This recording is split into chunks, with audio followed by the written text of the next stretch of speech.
Salve, salve, galerinha do canal Pedro Game V4. E hoje eu vou ensinar como podar o pé de chuchu. Primeiro você vai limpar o mato que tem no seu pé de chuchu. Vai limpando o mato. Galerinha, eu vou pausar aqui porque tem muito mato. Aí quando eu tiver terminado eu volto. Aí eu já limpei e agora você vai pegar. Agora você vai limpar o galho que tá dessa cor aqui, ó, preto.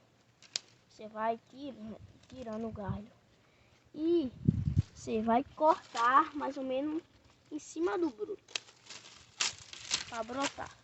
Você vai cortando a folha amarelas no pé. Se você não tiver uma tesoura dessa, pega uma tesoura grande. Não serve qualquer tesoura. Só serve tesoura de ponta ou tesoura grande. Se não tiver tesoura de poda, use a tesoura normal para essa finalidade. Agora o adubo nós vamos jogar. É desse adubo aqui. O adubo é super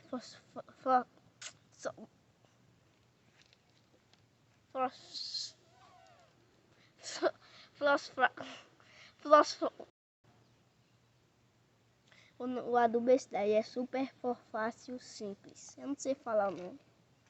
Mas esse adubo aqui, galera, você vai jogar em volta. Agora, pegar uma pá de terra vegetal e jogar por cima do adubo.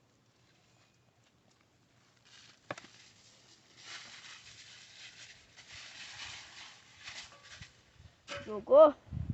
Agora você vai regar. Regado. E você vai cortar as folhas comidas. Isso aqui tá meio amarelo. Tchau, galerinha, é isso. E se inscreva no canal Pedro Game V4 que eu vou trazer mais dicas como qualquer coisa dá.